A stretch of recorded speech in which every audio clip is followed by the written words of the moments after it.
Hi, everyone. It's Margaret Manning here with 60 and Me. Thank you so much for being here. I hope that everything's going well in your life. It's a beautiful day today. I've got up bright and early, done my morning walk, my yoga, and now I'm just settling down for a day just to get caught up on this whole new year. I mean, I don't know about you, but there seems a lot going on. And if you've decided to make this the year that you retire, then you've probably got, all that kind of dynamic of transitioning. And I want to talk about that a little bit later. But first of all, my tea. I can't start my day without my tea. I've actually got just English breakfast this morning, and I really love it. It's one of those soothing teas for me. It doesn't matter what's going on in my life. If I'm trying to make a decision or trying to just think about something, this is my tea. A lot of people do that with coffee, I think. Like, let's have a coffee. Let's talk. It's kind of a ritual. But anyway, I'm just having a nice, easy start to my day. Maybe you are too. So I want to thank our sponsor for this show today, International Living. Now, International Living is a company that helps people think about retiring abroad. And maybe that's something that you're thinking about, something that you're mulling over. As you know, I moved to Switzerland, and that was my move abroad, and it was a very interesting one. Now, International Travel puts together a list of different places around the world that you might want to consider. They base their research on the work of people on the ground, so there's lots of real world analysis going on. And you can go up to internationalliving.com /60 and me, and they'll send you a global retirement index. It's a study that they did of 25 places around the world that you might want to consider retiring. So what is this thing called retiring? Retirement. So Marcia Smalley, one of our bloggers, wrote an article on the idea. What is it? What does retirement really mean? And for different people, it means different things. So for you, it could mean simply relaxing. Just, after 40 some years of working, just say, that's it, done. I'm going to relax. I'm going to focus on my family, my hobbies, my passions. And that is what retirement means to you, to a lot of people. And I guess it's not just a matter of taking a break.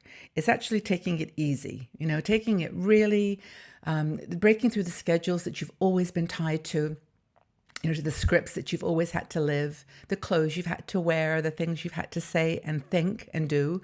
You're just relaxing from all of that. And I think that's a really powerful way to think about retirement, if you can afford it. Now, this is the thing. We didn't all do the right things and save and get ready for retirement. So that's not always, we can combine that maybe with other things, a little relaxing, a little other things. So another thing that people like to do in retirement is retool.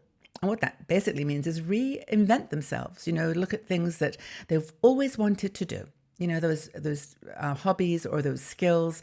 If you've always wanted to switch careers, perhaps, you were in a career for all your life, and then now you want to do something different, and you want to do things in different ways. Maybe you've got some time now to go back to school or take a program or course that just kind of fuels or feeds something in yourself that you've always wanted to do. Shape your life differently. Live outside the box that maybe you've been in terms of your skills and your work and your approach to the world. Retool, recommit yourself to a new you.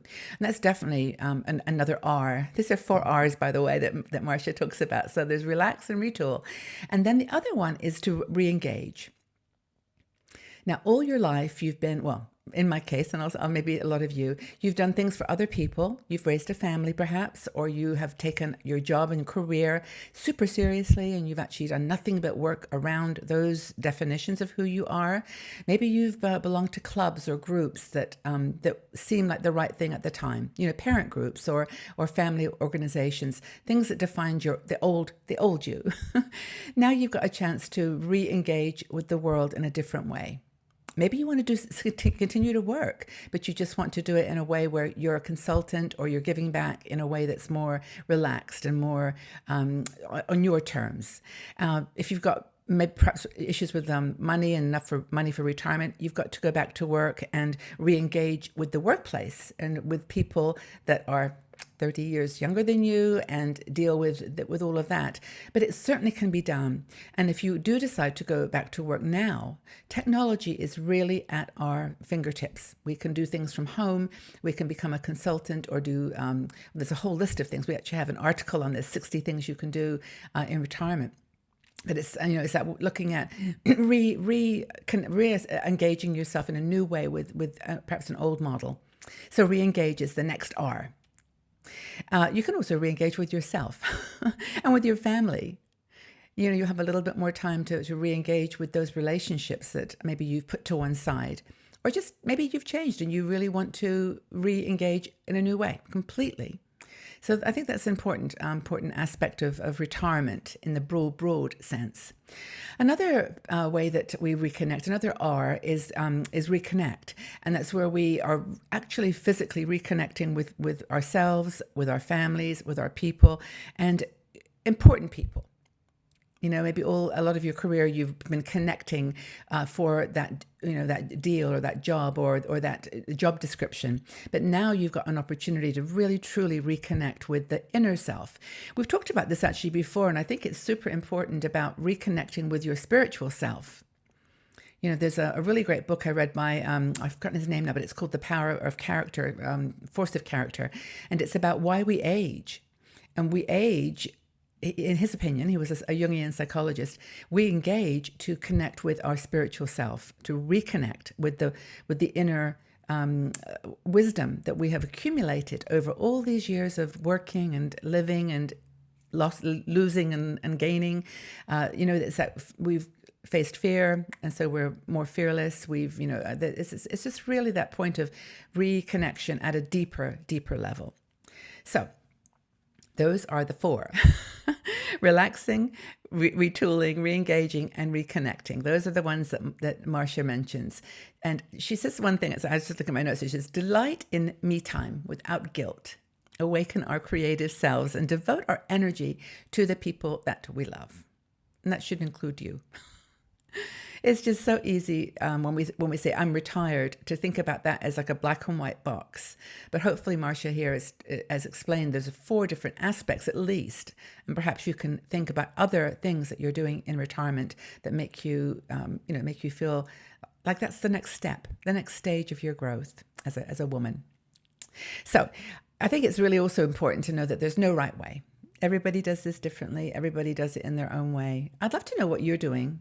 And if you've retired, how are you spending it? Are you relaxing, retooling, reconnecting, or what are you doing? How are you making the time valuable to you?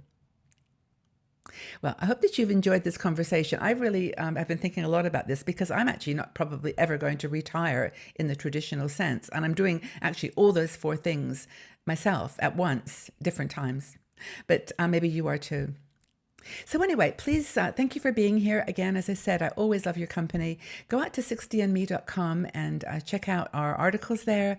We've got a fabulous Facebook page, and our YouTube channel is really cool. Did you know we've got about 1,300 videos there now? 1,300 videos I've recorded on, topics from everything to everything. And, from our well-being to downsizing to interviews with cool people. And that's going to continue. And I hope that you're along for the journey. If you do want, by the way, to support us financially, because we don't charge any kind of membership fee, and we do look forward to growing this business. It's expensive. And of course, my time and the time of the team, we have to pay our bills as well. So it's really wonderful to know that there are people out there helping us. And we formed a Patreon community. So it's patreon.com/60andme. And you can donate even just $1 a month would be so helpful. And the options then are to, $3 or whatever you can afford. But I only ask this now and again because I want you to know that we want to keep going with 60andme. It's only because we have support from you guys and some advertising income and so on that we actually can keep going. So please help us if you can. It's Patreon, patreon.com/60andme. Anyway, I'm so glad that you're here on any terms that you want to join us. We love you and welcome everybody. And so take very good care. Have a wonderful week, a day ahead, and we'll talk again very, very soon. Bye-bye for now.